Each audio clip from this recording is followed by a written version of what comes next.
ከዛ እስከ አዲሱ ገበያ ደበደቡት። በቃ ሲመለስ በቂ ነው ብለው አስገቡት።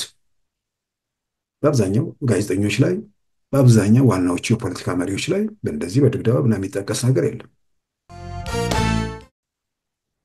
እንደ ነገር ሪፖርት ላደርግ እንደ ዛሬ ያለሁበት ምናልባት ስልክ እንትን መሰረት አድርገው ነው ደረሱብኝ፣ መጡ ያለሁበት ድረስ።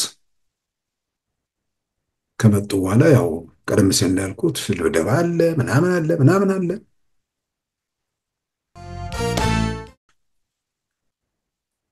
እኔ የመቃወም ሱስ የለብኝም። የሆነ መንግስት ሲመጣ የሆነ ሸኝቼ እንደገና ሌላው ሲመጣ ለመቃወም አይደለም።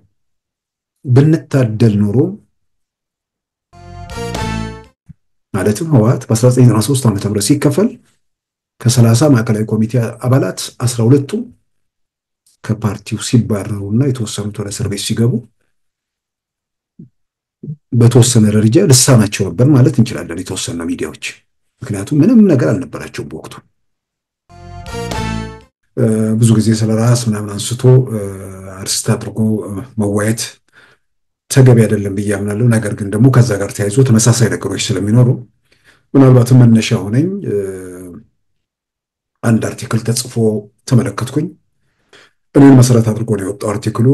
በአንድ ወቅት የመብት የነፃነት ተሟጋጅ፣ አሁን ደግሞ የአምባገነኖች ወይ ደግሞ የበዳዮች ተከላካይ ወይ ደግሞ አላየውም አልሰማሁም ባይ ሆኗል። ወደዚህ ሂደት ውስጥ ያኔ ለመብት ሲታገል የነበረው ለምንድን ነው? ዛሬስ ይህንን ሁሉ በደልና ጭቆና እያየ ዝምታን የመረጠው? እንደውም ለነሱ ተከላካይ ለመሆን የፈረደ ምንድን ነው የመረጠው? በምን ሳቢያ ነው ብሎ ጸሐፊው ራሳቸውን ገምግመው መጨረሻ ላይ የደረሱበት ነገር ህወሓት እስር ቤት ስላስገባኝ፣ እስር ቤት ስላቆየኝና በዚህም የተነሳ ቂም ስለያዝኩኝ የመብት ወይ ነፃነት ጉዳይ ሳይሆን ህወሓት ላይ ባለኝ ጥላቻ ወይ ደግሞ ቂም ነበር ስታገል የነበረው። አሁን ደግሞ ህወሓት ስለሄደ፣ በግሌ በደል ያደረሰብኝ ቡድን ስለሄደ ትግል ተወ፣ ይልቁንም የአፋኞች የአምባገነኖች ተከላካይ ወይ ደግሞ አላየሁም አልሰማሁም ባይሆነ የሚል ነገር ተመለከቱ። በአጋጣሚ ይህንን ጥሩ የሚሆነው የኔ የግል ጉዳይ መሆኑ ሳይሆን አጠቃላይ ተመሳሳይ ኢትዮጵያ ፖለቲካ ውስጥ ያለውን ነገር ለመቃኘትም በብዙ መልኩ እድል ይሰጣል። ምናልባት ብዙዎቻችን ያላየ ነው፣ ተቃውሞ የሚያቀርቡት ደግሞ ሰዎች ያዩት ነገር ካለ በሚል በተደጋጋሚ በዚሁ መድረክም በላይቭ ስርጭትም በግል ከሰዎችም ጋር ስናወራ በግል ደጋግሜ የማነሳው ነገር ነው። ልክ ነው። ኢትዮጵያ ውስጥ በደል ጭቆና በነበረባት ኢትዮጵያ ውስጥ፣ ሰቆቃ በሚፈጸምባት ኢትዮጵያ ውስጥ ስታገል ነበር። የራሴን አስተዋጽኦ ሳደርግ ነበር። በፕሪንት ሚዲያም በኤሌክትሮኒክስ ሚዲያም ያንን ሳደርግ ነበር። ያንን ሳደርግ የነበረው ግን አቶ መለስን በግል ስለማውቃቸው ወይ ደግሞ ስለምጣላቸው ወይ ደግሞ ህወሓት የሚባለው ቡድን ጋር የግል ጸብ ወይም ደግሞ ዝምድና ስላለኝ ምናምን አይደለም። ኢትዮጵያ ውስጥ ያሰፈኑት የፖለቲካ ስርዓት፣ ያ የሰፈነ የፖለቲካ ስርዓት ዛሬም ጭምር ጣጣው ጦሱን እያየነው እየገመገምነው ዋጋ እየከፈልንበት መሆኑን አስቀድመን ሁኔታዎችንም ስለገመገምን ሀገር ላይ የሚያመጣውን አደጋ ስለታየን ይሄ አይነት ቡድን ከኢትዮጵያ ፖለቲካ ስርዓት ውስጥ ወይ መታረም ወይ መወገድ አለበት የሚለው ብዙዎች ድምፃችንን ከፍ አድርገን አንዳንዶቹም መሳሪያ አንስተው ሌሎችም በተች በሚችሉት መንገድ ሁሉ የራሳቸውን አስተዋጽኦ ሲያደርጉ ነበር። ስታገል የነበረው በዋናነት ኢትዮጵያ ውስጥ የመጣ ዘረኛ ስርዓት አለ። ኢትዮጵያንን ባለመብት በኩልነት ባለመብት የማያደርግ የአንድ ሰፈር ሰዎች በአብዛኛው ተሰባስበው ኢትዮጵያን አጠቃላይ ኢኮኖሚ፣ ጸጥታ፣ ሁሉም ነገር ለመቆጣጠር የሚያደርጉትና በዘላቂነት ደግሞ ሀገር ሆኖ እንዳይቀጥል የሚያደርግ የፖለቲካ ስርዓት መገንባታቸው ያ ኢትዮጵያን ዜጎቿንም ሄዶ ሄዶ መከራ ውስጥ የሚከት ሀገር አልባ የሚያደርገን ነገር ስለሆነ እንዲህ አይነቱን ዘረኛ ስርዓት ስታገል ነበር።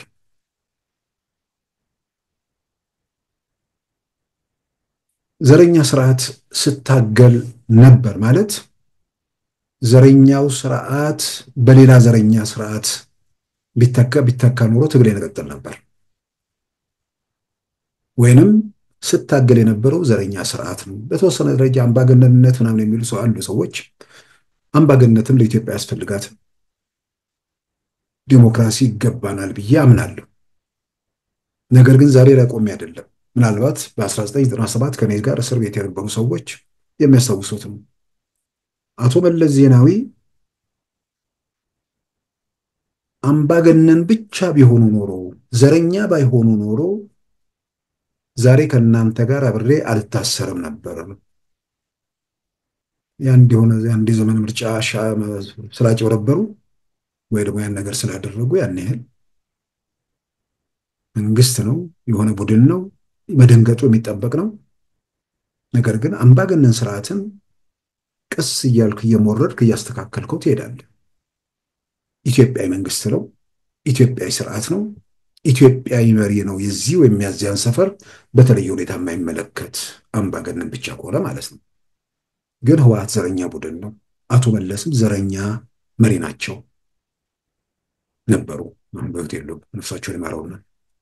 ስለዚህ በዋናነት ሀገርን እንደ ሀገር እንዳይቀጥል የሚያደርግ ዘረኛ ስርዓት አደገኛ መሆኑን ስለምገነዘብ ዘረኝነቱ ይዞን አብሮ ገደል ውስጥ እንደሚከተን ስለመረዳ በሚችለው አቅሜ በሚችለው መጠን ያንን ስታገል ነበር። ነገር ግን የግል ጸብ ወይ ደግሞ ምናምን ነገር የለብኝም በቲፒኤልኤፍ ጋር። ምናልባትም በግል ስላሰረው ምናምን ብለው እዛ ጻፊው ያነሱት ነገር እውነት ለመናገር ቲፒኤልኤፍ ጋዜጣ ላይ ጽፌ ተቃውሚያቸው ምናልባትም አንዳንድ ጓደኞቼ በኋላ በተለይ በምርጫ 97 በኋላ ከታሰርን በኋላ ከእስር ቤት ስወጣ የነገሩኝ ነገር አለ። የሆነ በአጋጣሚ ርዕሰ አንቀጾቹን የስጽፍ ስለነበር ርዕሰ አንቀጾቹን መልሼ ሳየው አለኝ አንዱ ጓደኛዬ፣ እነዚህ ሰዎች ከመጠን በላይ ታግሰውናል ብዬ ሁሉ እስከ ማመን ሄድኩኛል። ስለዚህ ያው ያንን የሚገመግመው ምንድነው መጨረሻ ላይ ከመጣው አፈን አንጻር ነው። በፊት ከነበረ ሁኔታ አንጻር ማንም ሰው እንደዛ ሊገመግም አይችልም። ስለዚህ ስታሰር ስለ ግል መብት ብቻ ሳይሆን ስለ ዜጎች መብት ሁሉ ድምፄን ከፍ አድርጌ እስከ መጨረሻው ጥግ ስል ህጉ እስከፈቀደልኝ ጥግ ድረስ ሄጄ የመሰለኝን ለሀገር ይበጃል የሚለውን ነገር ጽፌ ተቃውሚያቸው ያለምንም ፍርሃት የሚመጣውን ነገር ለመቀበል እስከ ጫፍ ድረስ ሄጄ ተቃውሜ ከዛ በኋላ አስረውኛል። ደጋግመው አስረውኛል። እውነት ለመናገር ምንም ያላደረጉ ሰዎች ላይ የሚደርሰውን በደልና ግፍ፣ ጭቆና አይ ስለነበር እኔ ላይ ያደረሰው ነገር እንደ መንግስት ከሚሄዱበት ዓላማ አንጻር ዓላማቸውን እንደሚያደናቅፍ አንድ ግለሰብ ማድረግ የሚገባቸው ሁሉ ማድረግ የሚጠበቅባቸው ነው። ስለዚህ እኔ ላይ አልደበደቡኝ፣ ሌላ ነገር አላደረጉብኝ። እርግጥ ነው በ97 ምርጫ ጋር ተያይዞ 98 አካባቢ ላይ ሲያስሱኝ ጠፍቼባቸው ነበር። ያው ብዙዎቻችን በግርግር መሃል ተወልጃቸው ላለመውደቅ ታሪኩ ሰፊ ነው። መጽሐፌም ላይ ከ10 ዓመት በፊት የወጣው መጽሐፌ ላይ የቃሊቲ መንግስት ላይ እዛ ላይ አስፈራለሁ።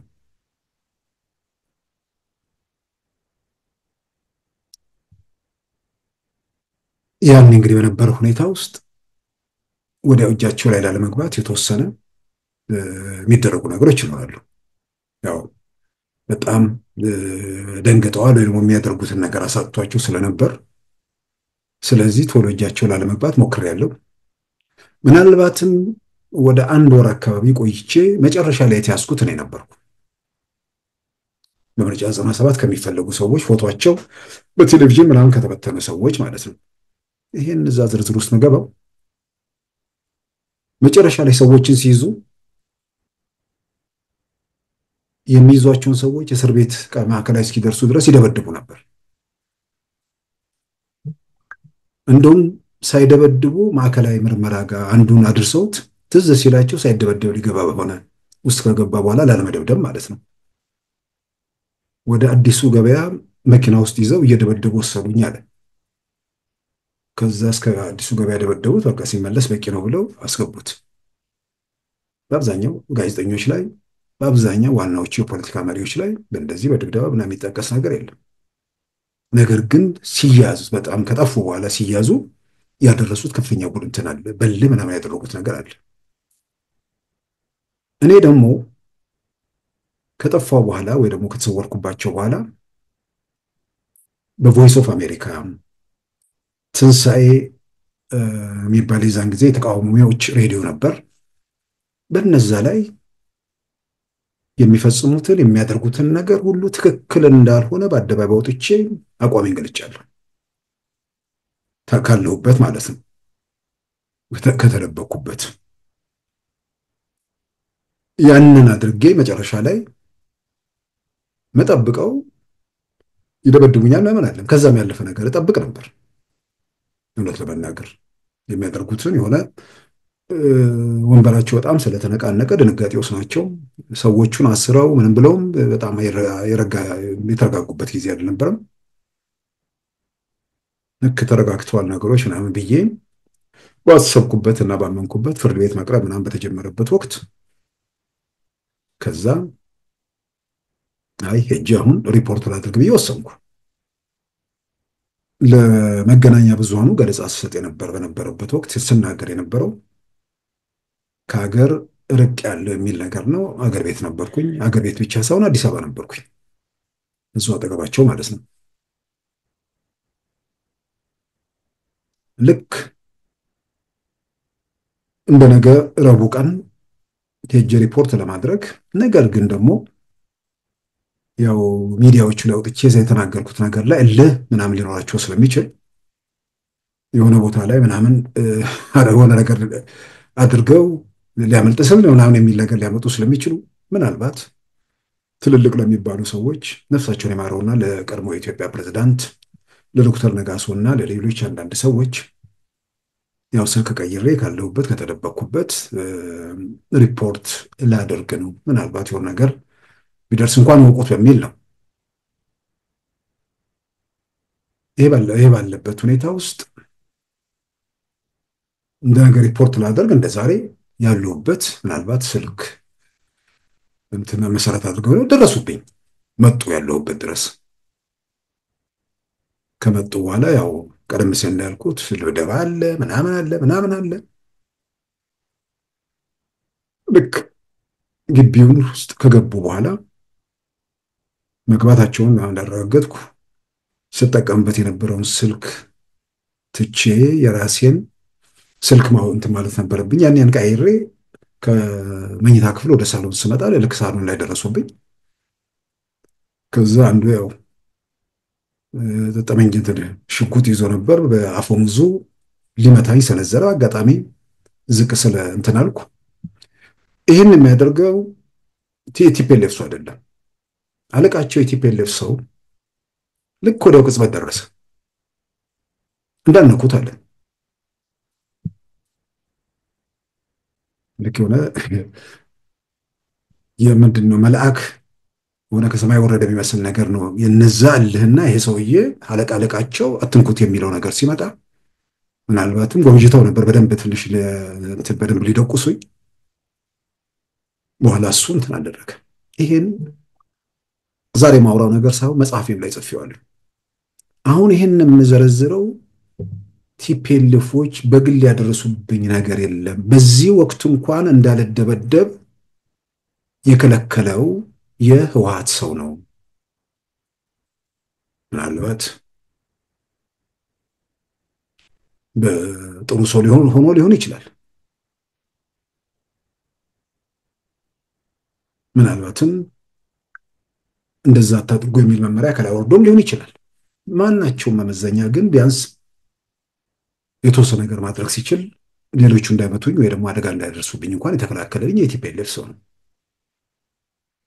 ቀደም ሲል እንዳልኩት እስር ቤት የገባሁት መብት የሚባለው ጥያቄ ላይ ጫፍ ምንድን ነው የሆነ ፈራ ተባ እያልኩ አይደለም ስሰራ የነበረው። ዘረኝነቱ በጣም የሚያንገፈግፍ ነገር ስለሆነ እስከ መጨረሻው ጥግ ሄጄ ከጓደኞቼ ጋር በምንሰራው ጋዜጣና መጽሔታችን ላይ እንናደርግ ነበር። በዛ ሁኔታ ውስጥ ታስሬ አልተደበደብኩም። ታስሬ ያለሁ በተደጋጋሚ ግን ታስሬ ያለሁ። አገሪቱ ውስጥ ያሉ የሚባሉ እስር ቤቶችን በዙሪያ አይቻቸዋለሁ። ግን ዝም ብለው ወስዶ እስር ቤት አላስገቡኝም። ዝም ብለው እስር ቤት አስገብተው የቀጠቀጧቸው መዓት መከራ ያደረሱባቸው ሰዎችን ደግሞ አውቃለሁ። ዝም ብሎ በጥርጣሬ ማለት ነው። ስለዚህ ቲፒኤልኤፍ እርግጥ ነው 97 ላይ በጣም ትስላሉ መዓት ነገር ነው የነበረው። ወቅቱ ልጃችን ህፃን ነበር። 1 ዓመት አካባቢ ነው። 1 ዓመት ከ6-7 ወር እኔን ሲያስሱ ቤት መጥተው ምንም ውስጥ የሌለችው ባለቤቴን እስር ቤት ወሰዷት። እንደገና ወላጆቼ ጋር ደግሞ ሄደው እህቴን ወደ ዴዴሳ ካምፕ ወሰዷት። መውሰድ ብቻ ሳይሆን ፀጉሯን ላጭተው መልሰዋታል፣ እንትን ብለዋታል። ይሄ ሌላው ላይ ከደረሰው ምንም ሳያደርግ ምንም ነገር ሳይፈጽም ሰዎች ላይ ከደረሰው ነገር አንጻር እኔ የሚጠበቅ ነገር ነው። በዚህ ቅንጣት ታክል የሆነ ቂም ምናምን የለብኝ። ቂም የሚያስይዘኝ ሀገር ላይ ጠቅላላ ኢትዮጵያ ላይ የሚፈጽሙት ነገር ነው። ነገ ሀገር እንዳይኖረን የሚያደርግ ዛሬን ብቻ እያዩ ከመንደራቸው ከሰፈራቸው ባሻገር ማየት ተስኗቸው ሀገር ላይ የሚያደርሱት መከራ ነበር የሚያሳስበኝ።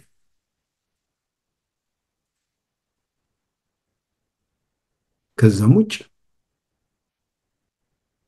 በተለያየ መንገድ በቲፒኤልኤፍ ውስጡ በተፈጠረውም ችግር ከሂደቱ ከመድረኩ የወጡ ሰዎች ምንድነው የተለያዩ ሚዲያዎች ላይ ብዙ ነገሮች ይባሉ ነበር። አንዳንዱ በቃ ወጋቸው ነው የራሳቸው ጉዳይ ምናምን ምንድነው አህያ ቢራገጥ ጥርስ አይሰበርም፣ ቲፒኤልኤፍ ቲፒኤልኤፍ ነው ምናምን የሚሉ በሚዲያም በምንም የወጡ ነገሮች ነበሩ። ቢያንስ ቲፒኤልኤፍ ውስጥ ልዩነት ሲፈጠር የሆነው አካል ቢያንስ የምንሄድበት መንገድ ትክክል አይደለም ብሎ ልዩነት ፈጥሯል፣ ተጸጽቷል ማለት ነው። ያለዛም ደግሞ ይሄ ቡድን ሲከፈል ከዛ ውስጥ ደግሞ የተሻለ ኃይል ሊወጣ ይችላል። ብዙ ነገሮችን ማየት መመዘን ይገባል። ማንም ላይ ቂም ብዙዎቻችን አልነበረንም። ያን ያህልም ቂም የሚያስይዝ ነገር በግል ያደረሱብን ነገርም የለም። ነገር ግን ከመድረኩ ከወጡ በኋላ ከሂደቱ ከወጡ በኋላ ማለትም ህወሓት በ1993 ዓ.ም ሲከፈል 2 ቦታ ሲከፈል ትልልቅ የሚባሉት የድርጅቱ መሪዎች ከ9 ስራ አስፈጻሚ ማለት ከ7 ስራ አስፈጻሚ 5ቱ ከ30 ማዕከላዊ ኮሚቴ አባላት 12ቱ ከፓርቲው ሲባረሩና የተወሰኑት ወደ እስር ቤት ሲገቡ በተወሰነ ደረጃ ልሳናቸው ነበር ማለት እንችላለን የተወሰነ ሚዲያዎች። ምክንያቱም ምንም ነገር አልነበራቸው በወቅቱ።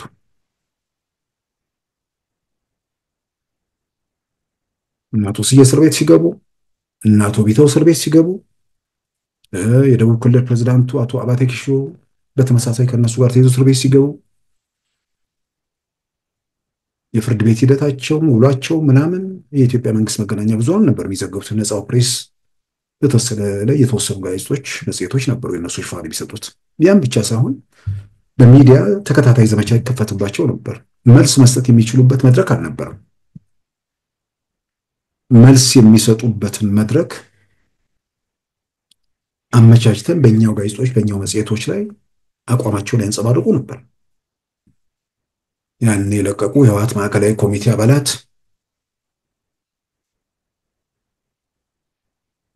በሰውም ልከውልን በኋላም ደግሞ ራሳችንም ሄደን አጋጣሚ ቦሌ አካባቢ ከማዕከላዊ ኮሚቴ አባሉ ወይ አባሉ አንዱ በደንብ ያስታውሱታል።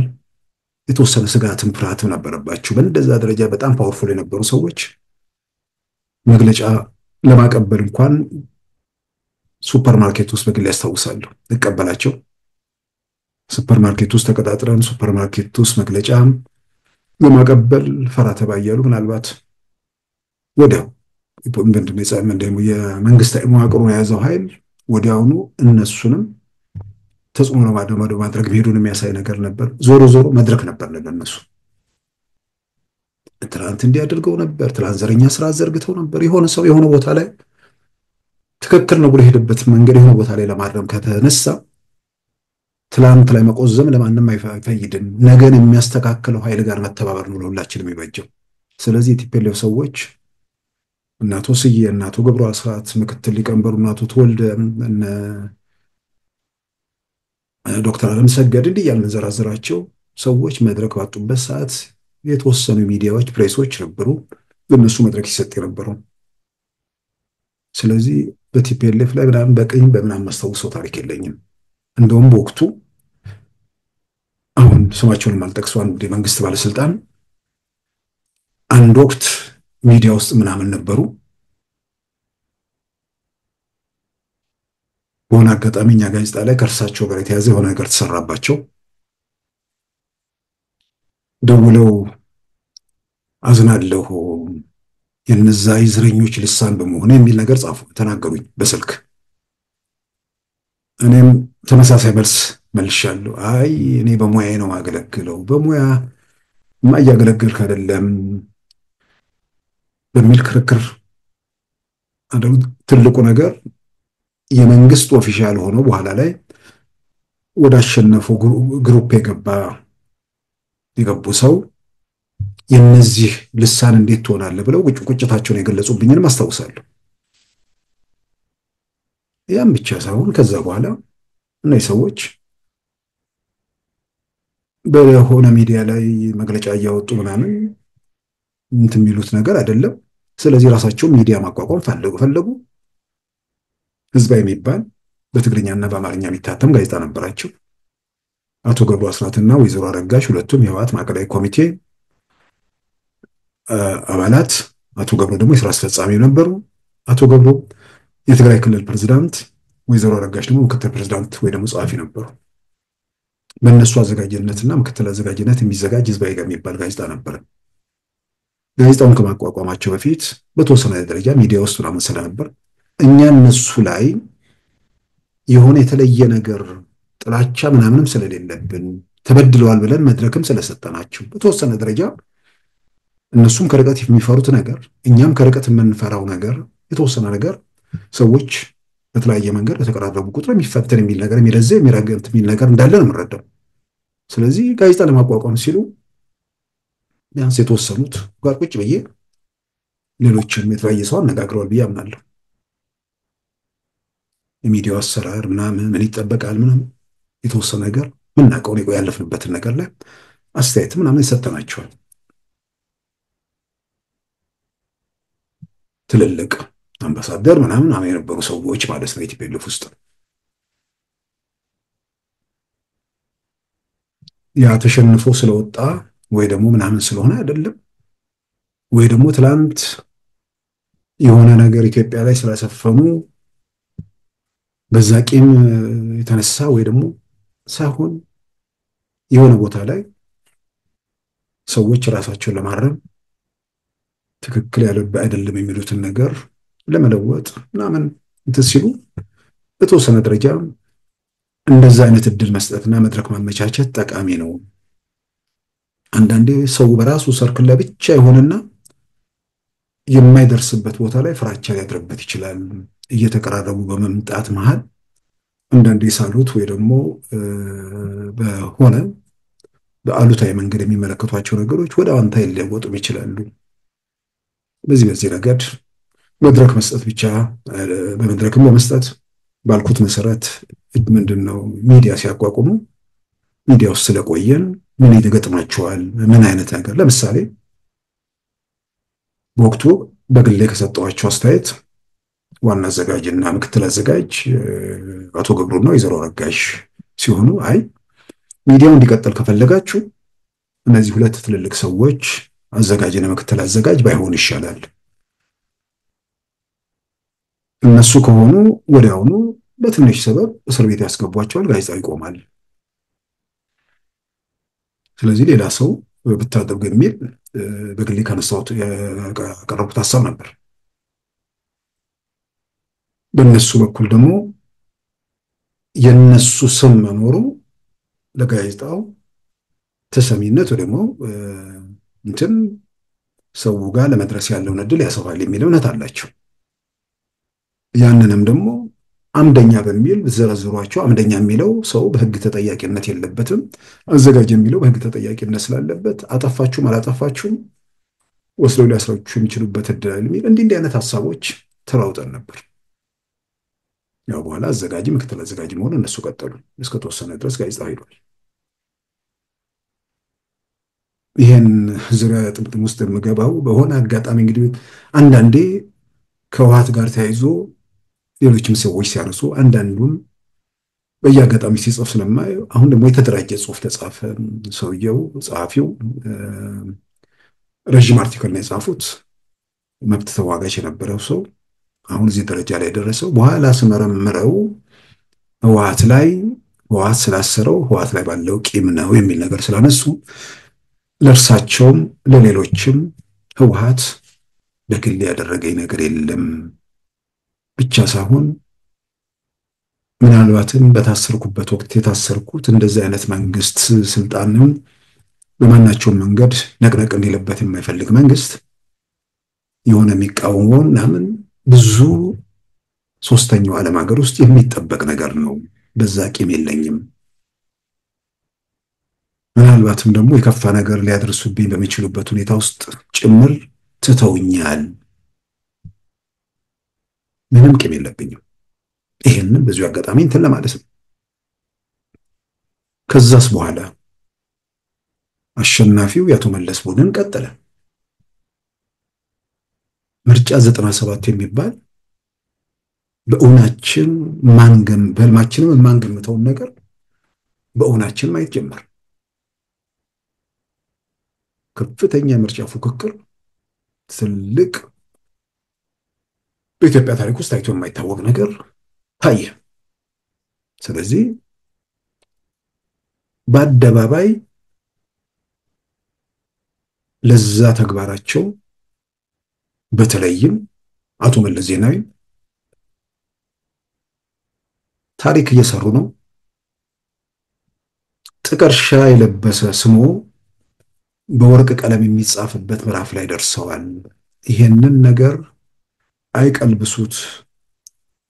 የተጀመረውን ነገር ማለት ትልቅ ነገር ተጀምሯል፣ ወደኋላ እንዳይመለስ ወይ ደግሞ በጉልበት እንዳይጨፈልቁት በወርቅ ጥቀርሻ የለበሰ ስሙ በወርቅ ቀለም የሚጻፍበት ምዕራፍ ላይ ደርሷል። ይሄንን የምለው የጻፍኩት የአቶ መለስ መንግስት ከ1983 እስከ 1997 14 ዓመት ስልጣን ላይ ቆይቶ መዓት ነገር፣ መዓት መከራ፣ መዓት ፈተና፣ መዓት ስቃይ ኢትዮጵያን ላይ አድርሶ ትላንት ይህን መከራ ይህን ስቃይ አድርሳል እያሉ እዛ ላይ ማመንዠጉ ወይ ሙጤ ማለቱ ሳይሆን ነገን እንዲያርሙ ማድረግ የበለጠ እንጠቀማለን። የሆነ ወቅት ላይ ጠፋ ሰው የሆነ ጊዜ ላይ በጎ ነገር ሲሰራ ለዛ በጎ ነገሩ እውቅና መስጠትና ይሄን ነገር አታበላሸው ብሎ ጥሪ ማቅረብ ተገቢ ነው ብዬ አምናለሁ። ነገር ግን በኋላ ጉዳዩ በኃይል ጨፍልቆ እስር ቤት ከገባም በኋላ ጠቅላይ ሚኒስትር አቶ መለስን በወርቅ ቀለም ስሙ የሚጻፍበት ምዕራፍ ላይ ደርሷል በሚል የተጻፈውን ርዕሰ አንቀጽ ወንጀል ሆኖ ቀረበ። ለወንጀል ምክንያት ተደርጎ የተወሰደው ከፊት ያለው ጥቀርሻ የለበሰው ስሙ የሚለው ነገር ነው።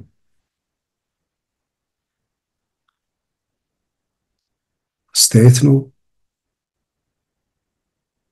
ኢትዮጵያ ውስጥ ባለፍንባቸው በነዛ የዘረኝነት የምናምን ዓመታት ውስጥ ጥቀርሻ አይደለም ከዛም የበለጠ የሚገለጽ ነገር ካለ መገለጽ ነበረበት።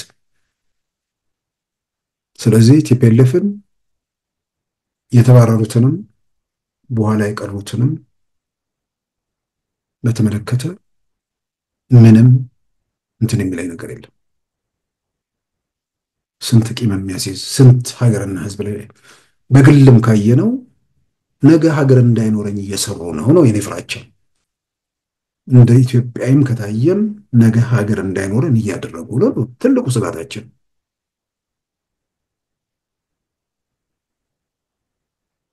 ስራቸው ሁሉ ስለሚያድሩበት ስለሚኖሩበት ሳይሆን ስለሚውሉበት ቤት ነበር የሚመስለው ሁሉ ነገር፣ ሌብነቱም ምናምኑም ምናምኑም። ስለዚህ ህወሓት ኢትዮጵያ ላይ እንደ ህዝብ በኢትዮጵያ ህዝብ ላይ እንደ ሀገር ኢትዮጵያን በጥቅል የደቀነው አደጋና መከራ ነገን አስፈሪ ማድረጉ ያ ያስጨንቀኝ ያሳስበኝ ነበር። ሀገር አልባ እንሆናለን የሚል ስጋት ነበረኝ። ለዚህም ይሄንን ዘረኛ ስርዓት በዚህም በዚያም ብሎ ከኢትዮጵያ ፖለቲካ ውስጥ እንዲወጣ ማድረግ ለኢትዮጵያን ትንሣኤ ነው ብዬ አምን ነበር። ለማረም ብዙ ጥረት ተደርጓል። የሚታረም ቡድን እንዳልሆነም በተለየ መንገድ ታይቷል። ስለዚህ ህወሓት ማለት ይሄ ነው፣ የግል ቂምም የለብኝም። ስቃወሙ የነበረውም በዚህ ምክንያት ነው። ከዛስ በኋላ ህወሓት ከሄደ በኋላ ማን መጣ? ህወሓት ከሄደ በኋላ በኢትዮጵያ ፓርላማ በኢትዮጵያ ቤተ መንግስት ውስጥ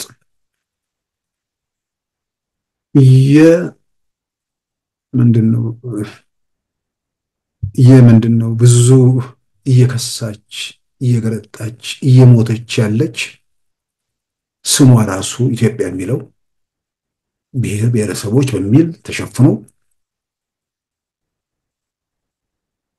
በብዙ መልኩ ኢትዮጵያ የሚለውን ነገር ማጉላት፣ ኢትዮጵያ የሚለውን ነገር ማውለብለብ። በነገራችን ላይ አሁን አንዳንዱ ስለ ሰንደቅ ዓላማ ድንገት ያው ብዙ ሰው አይኑን የገለጠው 2010 የጠቅላይ ሚኒስትር አብይ ለውጥ ከመጣ በኋላ ነው። ግን ያኔ ለውጡ ሲመጣ በአዋጅ ገደብ የተጣለባት የኢትዮጵያ ባንዲራ ጭምር ነፃነቱን አገኘ። ስለዚህ ሰው ያኔ ባንዲራውን በነፃነት ማውለብለብ ጀመረና በኋላ ላይ ደግሞ ገደቦች ሲመጡ በቲፒኤልኤፍ ዘመን እንኳን አልተከለከለም የሚል መጣም። ወይ በቲፒኤልኤፍ ዘመን አልተወለዳችሁም ወይ በቲፒኤልኤፍ ዘመን አናይም አንሰማም ብላችሁ ራሳችሁን ትብላችሁ ነበር። ካልሆነ በስተቀር በአዋጅ ኢትዮጵያ ውስጥ አረንጓዴ ቢጫ ቀይ ባንዲራን ንጹህን ይዞ መውጣት ወንጀል ነው። በእስራት ያስቀጣል፣ በገንዘብም ያስቀጣል። ያ ነፃ ነው ወጥቶ ነበር። ያ ነፃነት እንዴት ተገደበ የሚለውን ደግሞ ሰዎች መጠየቅ ነው። ያው ኢትዮጵያ የመጀመሪያዎቹ ወራት የዘረኝነት ወራት ነበር። ዘረኞች የፋፉበት፣ ዘረኞች ሄደው ሌሎች ዘረኞች ደግሞ በከፍተኛ ደረጃ የፋፉበት፣ እንደ ቲፒኤልኤፍ ለመሆን የሚያስቡ ዘረኞችና እኛም ይገባናል ደግሞ ብለው እንደዚሁ ያደፈጡ ዘረኞች ሀገሪቱን የቀውስ የግርግር የምናምን እንትን ውስጥ ከተቷት። የዛን ጊዜ ሁሉ ነገር ነፃ ስለሆነ የኦሮሞ ነፃነት ግንባር ባንዲራም በነፃነት መውለብለብ ጀመረ። በየመንገዱ በየምናምኑ አዲስ አበባ ጎዳና ላይ ምናምን የኦነግን ባንዲራ መሳል ምናምን በቃ ፋሽን ሆነ። ስለዚህ ባንዲራ የግጭት የምናምን ነገር እየሆነ ሲመጣ የፓርቲን ባንዲራ ለማገር ሞከሩ መሰለኝ በመንግስት በኩል። በነዛ በኩል ያለው መከራከሪያ የኢትዮጵያ ሰንደቅ ዓላማም ምልክት የሌለበት ህገወጥ ነው ወደሚል ነገር መጣ። ያኔም ደግሞ መንግስት ገና መሬቱን በደንብ ረግጦ ያልቆነጠጠበት፣ በክልል መዋቅሮች ውስጥ ዘረኞቹ በደንብ የተንሰራፉበት፣ ዋናዎቹም መንበሩን የለቀቁት አድፍጠው ግራቀኙን በደንብ የሚቃኙበት፣ መልክተኛም እየላኩ አዲስ አበባ ላይ ቦምብ በማፈንዳት በተለያዩ አካባቢዎች ግጭት በመቀስቀስ የጸጥታ መዋቅሩ ስራውን በሚሰራበት ዘመን ነበር። ስለዚህ መፍትሄ ተደርጎ የተወሰደው አረንጓዴ ቢጫ ቀይ ከዚህ ጋር አይነጻጸርም ብሎ ለሄድ አይችልም መንግስት። ያው መዋቅሩ ምናምን በአብዛኛው በዘረኞች ነፃ በመውጣቱ ሁለቱን ማገድ መፍትሄ ነበር። ማገደም ሲባል በኢትዮጵያ በአዋጅ የተቋቋመ ምንድን ነው? በአዋጅ ያልተሻረ አዋጅ አለ፣ ህወሓት ያወጣው የባንዲራ አዋጅ የሚባል እሱን ተግባራዊ ነው ያደረገው። ለምን ተግባራዊ ሆነ የሚለው ነገር ሁሌ መጠየቅ ለሰው ልጅ ጥሩ ነው። አሁን አንዳንዱ ባንዲራ ተከለከለ ይላል። ሂደቱ ምን ነበር? ከመጨረሻ አንድ ነገር አይጀመርም። ለምን፣ እንዴት፣ ምናምን የሚለውን ነገር መመርመር። አንዳንዴ ጠቅላይ ሚኒስትሩ እኮ ባንዲራ የሚከለክለው ያኔም ሲመጣ ኢትዮጵያ ኢትዮጵያ ያለው የህዝቡን ቀልብ ለመግዛት ምን ለማለት ነው እንጂ ያው በሂደት እኮ ባንዲራውንም አገዱ፣ እንዲያደረጉ። ይሄን ደግሞ የሆነ ሰው ይናገራል፣ ሌላው ይገዛውና እንደ ትልቅ በምርምር እንደደረሰበት ነገር ደግሞ ያወራል። ጠቅላይ ሚኒስትሩ ወደ ኢትዮጵያ ፖለቲካ ስልጣን የመሪነት ስልጣን ሳይመጡ ምናልባት እሳቸውን ለመገምገምም ጥሩ እድል የሚፈጠር እርካብና መንበር የሚለው መጽሐፋቸው ላይ ኢትዮጵያዊነት እንዴት ነው የገለጹት? ገና ቤተ መንግስት አይደለም በደጃፉም ላይ አልቆሙም ነበር። ኢትዮጵያዊነትን እዛ ላይ አግንነው ያነበበ ሰው በኋላም የባንዲራ ምናምን ጉዳይ ለምን ገደብ እንደተደረሰበት ፖለቲካውን ለሚያገናዘብ ሰው ምንም የተለወጠ ነገር እንደሌለ ይረዳዋል። ስለዚህ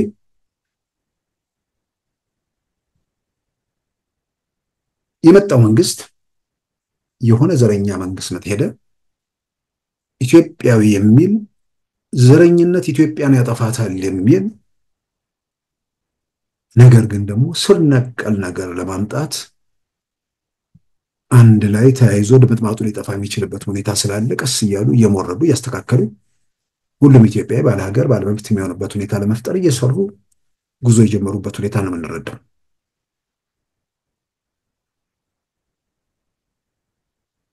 ይሄ ባለበት ሁኔታ ውስጥ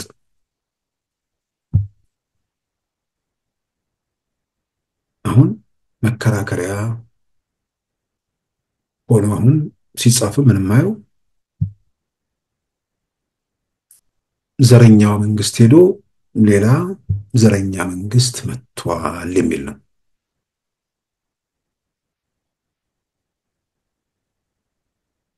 ቅድም ያልኩት ነገር አለ። ዘረኛ መንግስትና አምባገነን መንግስት ስታገል ነበር። አምባገነንነትን በተወሰነ ደረጃ እንደተወሰነ የምትታገስበት መጠን አለ።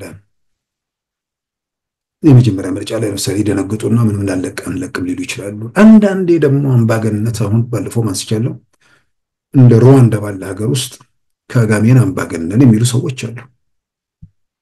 ጠንካራ ሰው ያስፈልጋል። ከዛ ሁሉ የዘር ፍጅት እልቂት በኋላ ከ800,000 እስከ 1,000 ሰዎች እስከ 1 ሚሊዮን ሰዎች ካለቁ በኋላ ህግና ስርዓትን አጥብቆ የያዘ ብዙ ነገሮች ላይ ተጽዕኖ ማድረግ የሚችል መሪ፣ ጠንካራ መሪ በጣም አስፈላጊ ነገር ነው። ምናልባት አንዳንዴ ከዲሞክራሲ መርሆች ምናምን ከሚባለው ወጣ ሊል ይችላል። እንደ ሽግግር አንድ የተበላሸ ትልቅ ነገር አለ። ያን ለመጠገንና ለማረም ማህበረሰብን መልሶ ለማዋሃድ አንዳንዴ ቆንጠጥ የሚያስደርጉ ነገሮች ይኖራሉ። እነዛ ቆንጠጥ የሚያደርጉት አንዱን ለመበደል አንዱን ለመጥቀም መሆን የለበትም። ነገን የተሻለ ለማድረግ የሚደረጉ ጥረቶች እስከሆኑ ድረስ ተቀባይነት አላቸው። ያንን በዛ አንጻር ማየቱ በብዙ መልኩ ይጠቅማል ብዬ አምናለሁ። ስለዚህ ዘረኛው መንግስት ሄደና ኢትዮጵያዊነት የሚያቀነቅን መንግስት መጣ። በፕሮግራም ጽፎ ምናምን ባይሆን ጠቅላይ ሚኒስትሩ ቢያንስ በአደባባይ በፓርላማም በየመድረኮቹም በየአጋጣሚዎችም ኢትዮጵያዊነትን ያውለበልባሉ። ኢትዮጵያዊነትን ያውለበልባሉ ብቻ ሳይሆን በኢትዮጵያ ታሪክ ውስጥ የራሳቸው በጎም መጥፎም አዎንታዊም አሉታዊም ሚና ያላቸው መሪዎች ያው የኢትዮጵያ መሪዎች ናቸው በሚል ታሪካቸውን የመግለጥ ያ ሲሆን ደግሞ በሆነ መንገድ እነዛ መሪዎች ላይ አስቀድሞ ስራዎች የሰሩ ሰዎች ጠቅላይ ሚኒስትሩን ወደ ዙፋን ናፋቂነት ወይ ደግሞ የቀድሞ ስርዓት ናፋቂነት በሚል የተደረገውን ዘመቻ ሁላችንም እናስታውሰዋለን። በኢትዮጵያ ታሪክ ውስጥ ያለፉ ሰዎች የኢትዮጵያ ታሪክ አካል የሆኑ ሰዎችን ጆርጅ ዋሽንግተን አሜሪካ ውስጥ ባሪያ አሳዳሪ የነበሩ ናቸው፣ ግን እጅግ በጣም የተከበሩ መሪ ናቸው። ምናልባት በመረጃዎች በምናምን አብርሃም ሊንከን እና እሳቸውን የሚያህል አሜሪካ ውስጥ የሚከበር መሪ የለም። ነገሮች የሚመዘኑት በነበሩበት ዘመን ነው። አንደኛውና 16ኛው ፕሬዝዳንቶች ማለት ነው። ስለዚህ ጠቅላይ ሚኒስትሩ በኢትዮጵያ ታሪክ ውስጥ ሚና ያላቸውን መሪዎች በተመለከተ ታሪኮችን መግለጥ፣ የተሸፋፈኑ ነገሮችን አደባባይ ማውጣት፣ የሰሩትን ስራ ሁሉ መቀበል ወይ ደግሞ ማወደስ አይደለም። ግን ኢትዮጵያ መሪዎች ነበሩ፣ በጎ ነገሮችም ነበሯቸው፣ መጥፎ ስራዎችም አሏቸው። መጥፎ ስራዎቻቸው የዘመን ውጤቶች ናቸው አይደሉም? እሱ ሊያከራክር ይችላል። ስለዚህ ኢትዮጵያ ታሪክ ውስጥ ኢትዮጵያን ዛሬ የደረሰችበት ሁኔታ ትልቅ ሚና የተጫወቱ መሪዎችም ታሪካቸው የተገላለጠ ትውልዱ የሚያይበት የሚገነዘብበት ሁኔታ ተፈጠረ።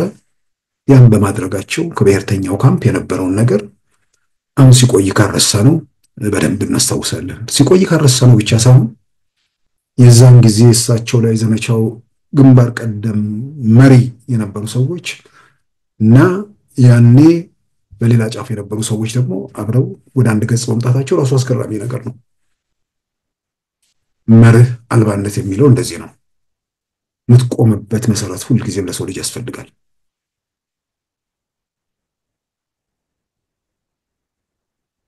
ስለዚህ ኢትዮጵያ ውስጥ ዘረኞች ጋር መፋለም የጀመረ ዘረኞች ሂደቱን እንዳይቀለብሱ የታገለ መንግስት እንዳለ በዓይናችን እያየን ነው።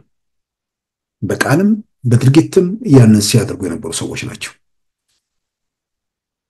የመጀመሪያዎቹ የግርግር ዓመታት ሁሉም ሰፈር ያለ ዘረኛ ሀገሩን ያዋከበበት ዘመን ነበር። በኋላም ጦርነቶች ውስጥ ኢትዮጵያ ብሎ የሚዋጋ ተዋጊ ያለ ኢትዮጵያ ውስጥ አሁን ሁሉም የዘር ተዋጊ አይደለም። ኢትዮጵያ ውስጥ አሁን ኢትዮጵያ ብሎ የሚታገል ከዚህ መንግስት ጋር የሚቀናቀን ኃይል አለ።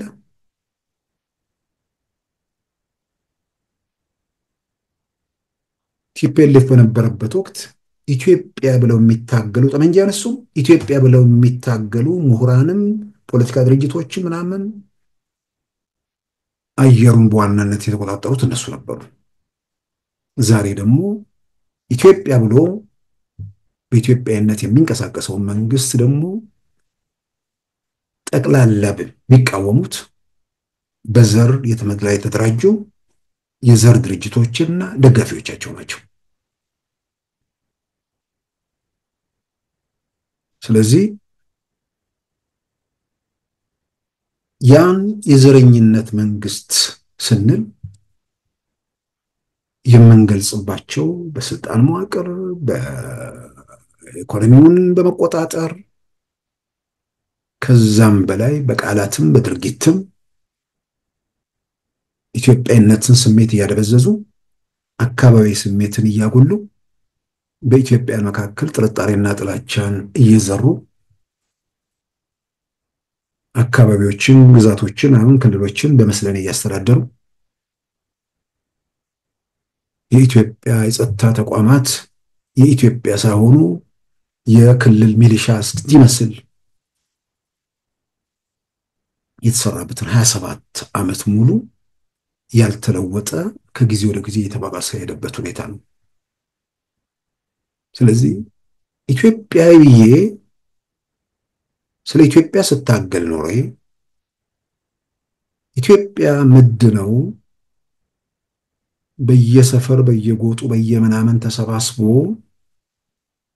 ስለ መንደሩና ስለ ሰፈሩ እያሰበ ሳይሆን በሀገራዊ ህልም፣ በሀገራዊ ራዕይ፣ በኢትዮጵያዊነት መንፈስ ሁሉም መሰባሰብ ሲችል ነው ነጋችን ትክክል ወይ ደግሞ ጥሩ የሚሆነው። ስለዚህ ኢትዮጵያዊ መንግስት ኢትዮጵያ ያስፈልጋታል፣ ዘረኞች መወገድ አለባቸው ብዬ ስታገል ነበር። ከዛ ውጭ እኔ የመቃወም ሱስ የለብኝም። የሆነ መንግስት ሲመጣ የሆነ ሸኝቼ እንደገና ሌላው ሲመጣ ለመቃወም አይደለም። ብንታደል ኖሮ ቲፒኤልኤፍ ዘረኛ ባይሆን ኖሮ በሚዲያ ስራ ትርጉም ያለው ስራ እሰራለሁ ብዬ አምናለሁ፣ እሰራ ነበር። ባለመታደል ደግሞ ያለፉትን 7 ዓመታት በግሌ ያመልጠውኛል ብዬ ቆጫለሁ። ያን እንዲያመልጠኝ ባደረጉ ሰዎች ላይ ምሬት አለኝ። እውነት ለመናገር አንድን ነገር ለመለወጥ ትግል ማድረግ፣ በትግል ውስጥ የሚጠፉ ጊዜያት ምናምን የተቀደሱ ናቸው። ሁኔታዎች ከተለወጡ በኋላ በስልጣን አምሮትና በዘረኝነት ሀገር ህዝብ ላይ ሰቆቃ መከራ እንዲቀጥል ለማድረግ በየሰፈር በየቀይ በየምናምን ተዋድሮ ችግር የሚፈጥሩ ሰዎች ያለፉትን 7 ዓመታት ብዙዎቻችን ሁሉም ወደየዘርፉ ወደ ሙያ ተመልሰን ሙሉ ትኩረታችንን የጋዜጠኝነት በግሌ ህይወቴ እዛ ውስጥ ነው እያምናለሁ። የህይወት ጥሬ ጋዜጠኝነት ቢነው ብዬ ማመን ሰው ነኝ። ያንን ማድረግ ሲገባኝ የሆነ አየሩ በአንድ ወገን ዘረኞች አየሩን ሲበክሉ እዛ ላይ ባላንስ ማድረግ፣ ሰውን ከውዥንብር መታደግ። ምክንያቱም የተሳሳትኩት እኔ ነኝ ወይስ የሚሉ ሰዎች ቀላል አልነበሩ። አየሩ ጠቅላላ በአንድ ነገር ሲሞላ የማረሰው ሰው አለ በካናዳ አካባቢ ማቀው፣ በየቦታው የማገኛቸው ሰዎችም አሉ። ቢያንስ አንድም ይሁን 10 ሰው አለመሳሳቴን ማቀው አንተን ሳይ ነው የሚል ሰው አለ። ሁሉን ነገር መዝኖ አይቶ ግን ውዥንብሩ አየሩን ሲሞላው ግራም ይጋባ። ከዛ ግን ደግሞ የሚያውቀው ሰውም ልክ እንደርሱ መሆኑን ሲያይ፣ ምክንያቱም ብዙ እንደዛ አይነት ሰዎች ይኖር፣ ግን አደባባይ ያለው ሰው ስለሆንኩ ማለት ነው። አንዳንዱ ደግሞ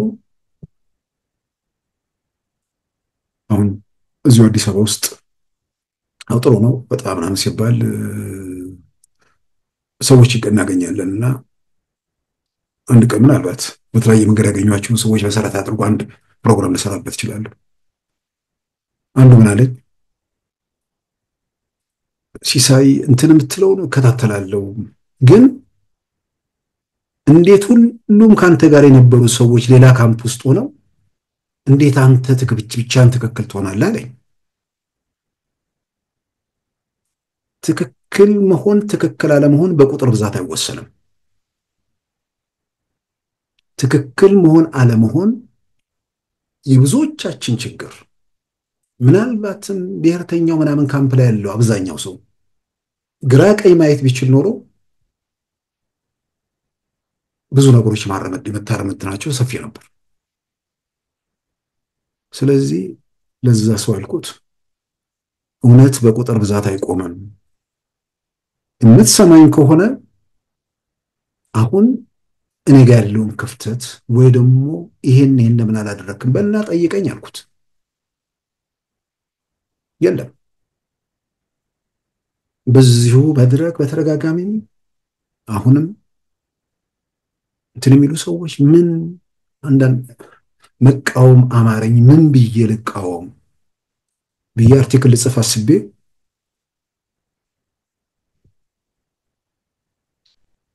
በሆነ ምክንያት ብቻ ተውኩት። ምናልባት ትኩረት ይስባል ብዬ ነው። ምክንያቱም መደነቋቆር ሆነብኛ ሁሉን ነገር ማየው። ሰዎች እየታሰሩ ይለኛል። ሰዎች ሲታሰሩ አይደለም ነገሩ የሚጀምረው ላይ ሰዎች ነፃ ሲሆኑ የተፈጠረውን ነገር ነው መጀመሪያ ማስታወሰው። ህግና ስርዓት ፈረሰና የሃይማኖት አባቶች ጭምር ኧረ እባካችሁ ስብከቱን ለእኛ ተውልንና ህግ አስከብሩ ብለው በአደባባይ ህግ አስከብሩልን ሲሉ እናስታውሳለን። ስርዓት አልበኝነት ኢትዮጵያ ውስጥ እኮ ገነገነ። የትም ያልነበረ በሁሌ የሚገርመኝ በተለይ በአማራ ብሔርተኛና በኦሮሞ ብሔርተኛ በተለይ በፋኖና ፋኖ ከሚለው ይልቅ አብን የሚለው ጥሩ የሚገልጸው ይመስለኛል። ፋኖ በኋላ የመጣ ነገር ስለሆነ ነው። አብን የሚለውም ደግሞ ጥሩ ላይ ገልጸው ይችላል። ቢያንስ ሆነን ለመናገር ተራማጅ የሆኑ የአማራ ህዝብ ኢትዮጵያም እንዴት መጠቀም ትችላለች የሚለውን ነገር በደንብ መገምገም የቻሉ ሰዎች መድረኩ ላይ እንዳሉ ነው የምንረዳው። ይሄ ጭብጨባ የሚፈልገው በጭብጨባ ምንድነው የሚንጠራራና የሆነ ነገር ሲመጣ የሚያንጎነብሰውን ሳይሆን ይሄ ወይም ያ ህዝብ እንዴት ይጠቀማል የሚለውን ማየት የሚችሉ መገምገም የሚችሉ ሰዎች አሁን መጥተዋል ብዬ አምናለሁ። ለምን ስልጣን ያዙ ብሎ ደግሞ የሚቀኑባቸው ሰዎች አሉ። ስልጣን ሰዎቹ የተለወጡት ስልጣን ከያዙ በኋላ ሳይሆን ከተለወጡ በኋላ ነው ስልጣን የያዙት።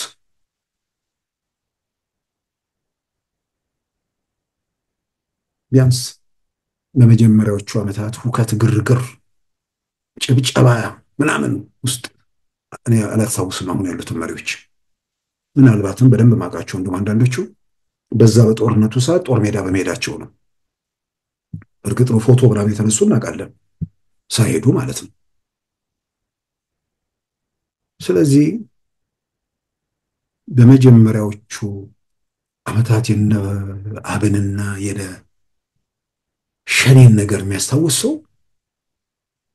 ህወሓት ለምን ቤተ መንግስት ለቀቀ ብለው እኮ የሚንገበገቡ ነበር የሚመስለው። ገና መንግስት በሁለት እግሩ ሳይቆም ውክቢያው እንዴት ምን ነበር? ስርዓት አልበኝነት በጣም በጣም በጣም ገንግኖ ነበር። በየመድረኩ በየምኑ የሚገለጸውን ነገር እናስታውስ ነበር። ይሄ ደግሞ የፈጠረው መደፋፈር ስርዓት አልበኞች ሰዎች ዘግዝቀው ሲገድሉ በድንጋይ ሲወግሩ ምናምን እናስታውሳለን። ስለዚህ መንግስት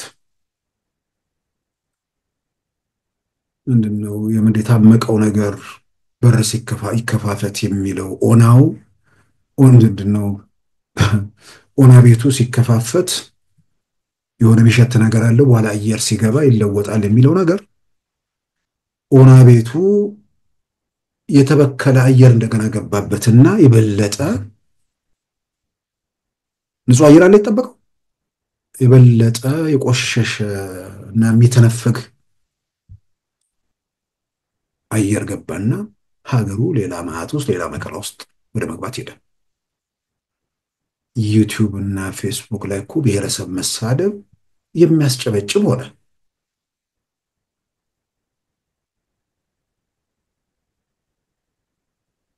ቴክኖሎጂው ፈቀደና ቦታቸው መሸታ ቤት ሆኖ መሳደብ የሆነ ሰዎች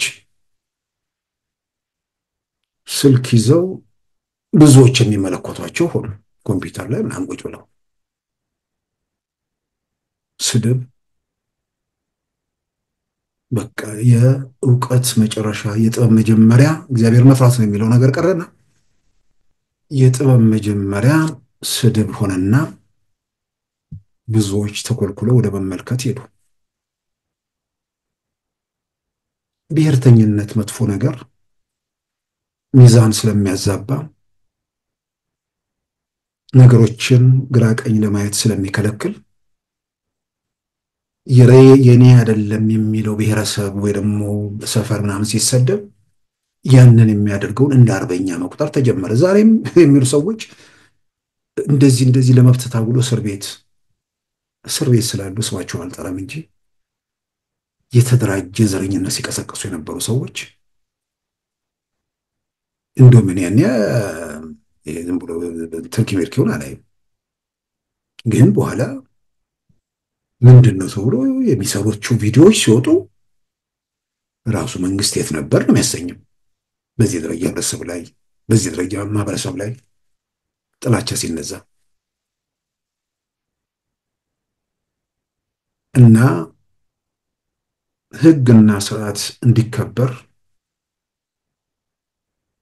የጠየቁት ዜጎች ብቻ ሳይሆኑ ተራ ዜጎች ብቻ ሳይሆኑ የእምነት አባቶች ጭምር ናቸው።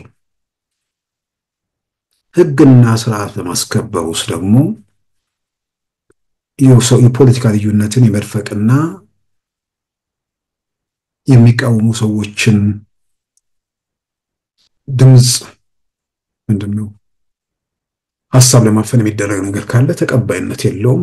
ያንን በማናቸውም ሁኔታ በግሌ እታገለዋለሁ፣ አውግዘዋለሁ። ግን በግሌ አንዳንዴ ጥሩ የሚሆነው በተለይ ለዚህ እንትን ለሚሉ ሰዎች እከሌ እከሌ ብለው እንደ አርበኛ የሚጠቅሱልኝ ሰዎች ዋነኛ ዘረኞቹን ነው የሚያደርጉትን ነገር በደንብ የምናውቃቸውን ሰዎች ነው። ስለዚህ በተጨባጭ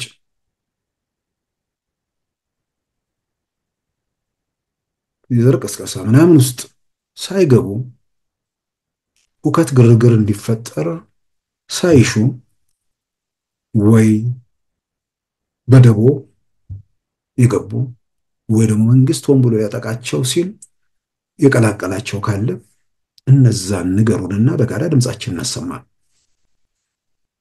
ከዛ ውጭ አብዛኞቹ ማውቃቸው የመጀመሪያዎቹ ዓመታት ኢትዮጵያ ውስጥ ለነበረው ግርግር፣ ሁከት፣ ቀውስ ዋና ተዋናዮቹ ናቸው። ያም ሆነው ሰዎች መንግስት ምንድነው መንግስት የመጣበት መንገድ በቀላሉ ስለመጣ በጫጫታና በግርግር የሆነ መንግስት እንትን ይላል ብለው እንደዛ ምን ሊሆን ይችላል። ጸጸታቸውን ከገለጹ ምናምን ካሉ ትልልቅ ወንጀለኛ ሀገር ላይ ምናምን ላይ ፈጸመ እንኳን ተፈቷል። ስለዚህ መንግስት ቢያንስ የፎከሩ ሳይሆን ቢያንስ ጥፋታቸው ምናምን ራሳቸውን እንትን ማለት ከቻሉ በእንደዛ መልኩ በተለይ ከዚህ ከሽምግልና ከእርቅ ምናምን ጋር አያይዞ እልባት ቢሰጣቸው እንትን ላለው። ምክንያቱም ከዚህ በኋላ የመረበሽ አቅም የላቸውም። መጨነቅ የሚገባው ማለት የሚልም አሁን አርፎ ነው የሚቀመጡት። ይሄ ፉከራ ምናምን ከዚህ በኋላ አይኖርም። መንግስት አቅሙን ስላጠናከረ የጸጥታ ተቋማት ስራቸውን ስለሚሰሩ በዚህ ረገድ የለም። ስለዚህ ዘረኛ መንግስት ሄዶ ኢትዮጵያዊ መንግስት ነበር ስታገል እንዲመጣልኝ ስትፈልግ ስመኝ የነበረው ኢትዮጵያዊ መንግስት መጥቷል። ስለዚህ ሌላ ዓላማ የለኝም። ኢትዮጵያዊ መንግስት እንዲመጣ ስታገል ነበር። የመጣው መንግስት ደግሞ ሀገር ውስጥ ያለ ዘረኛ ሁሉ ፋታ የነሳው መንግስት ነው። ጥያቄ ቢኖር እንኳን ጥያቄ እንዳታነሳ አለ የሚባል ሀገሩን የሚያወክ ኃይል ፋታ በሚነሳበት ሰዓት ሀገር እንዲጸና፣ ዘረኞች እንዲመክኑ፣ ኢትዮጵያዊነት እንዲያብብና እንዲጎለብት ስራ ስሰራ ነበር። በህይወቴ ለሰከንድ ነው የምለው የሚጸጽተኝ ነገር የለም። ዛሬ በማደርገው ብቻ ሳይሆን ትላንትም በመጣሁበት መንገድ ላይ ዘረኝነትን ነበር ስዋጋ የነበረው፣ ዘረኝነትን ነበር ስታገል የነበረው፣ ቡድንን ነበር ስቃወም የነበረው። በየትኛውም ሁኔታ ውስጥ ዛሬ ማዕት ነገር እንደዚህ ምናምን ይባላል። አንድም ሰው በጽሁፍም በድምፅም በምስልም ከግለሰቦች ከቡድኖች አልፎ ኢትዮጵያ ውስጥ የትኛውንም ማህበረሰብ በተመለከተ የተናገርኩት የለም ብቻ ሳይሆን የምናገረው ውስጥ ያለውን እውነት ስለሆነ ጭብጨባ ፈልጌ ወይ ደግሞ ጩኸት ፈርቼ ከትክክል ነው ከምለው ነገር ላይ ዝንፍ ብዬ አላውቅም።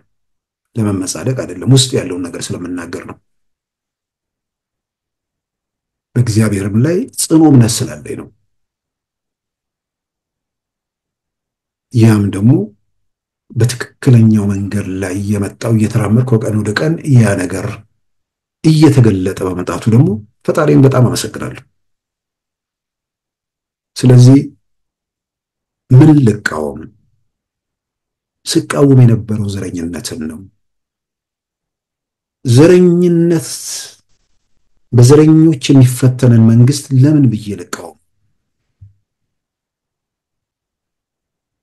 በዚህ ረገድ ለመከራከር ለመወያየት ሐሳብ ያለው ሰው ይምጣና እንነጋገር። ግራ ቀኝ እንመልከት። በየቀኑ ጥላቻ ስንመገብ ግራ ቀኝ ለማየት ስንቸገር ብዙ ነገሮች ሊያልፉን ይችላሉ። ስለዚህ አንዳንዴ እግዚአብሔር ምክንያቱም የሆነ ነገር ይሄ ነገር ከእጃችን ቢወጣ ብዬ አስብና ሳስቡ ይዘገነናኛል። ሊቢያ፣ ሲሪያ፣ የመን እነሱ እንኳን የተሻሉ ናቸው ብዬ እንደደመድም ነው የሚያደርገኝ። ግን አስፈሪውን አሳሳቢውን የጨለማውን ዘመን ትርጉም ባለው ሁኔታ ተሻግረናል። ስንሻገር አልጋ ባልጋ አይደለም። የኢትዮጵያ የጸጥታ ኃይሎች ህይወታቸውን አካላቸውን ሰውተው እዚያ አድርሰውናል። ኮረኮንቹን አባጣ ጎርባጣውን በብዙ ርቀት መተንበታል። ከዚህ በኋላ ያሉ ነገሮች በጣም የተሻሉ የተስተካከሉ የግርግር የውከቱን ዘመን እያበቃም ወደ ተሻለ ምዕራፍ እንደምንሄድም የሚያሳይ ነው። ያ እንዲሆን ደግሞ የራሳችንን ጥረት ማድረግ፣ አይናችንን እንግለጥ፣ አእምሯችንን እናፍታታ። ለምንድን ምን ስለጎደለ ምን ስለተደረገ ነው ምንቃወመው? በቋሚነት ጥላቻ ስለምንመገብ ጥላቻው የሚፈጥርብን ነገር እንዳልሆነ እሱን ማረጋገጥ ተገቢ ነው ብዬ አምናለሁ።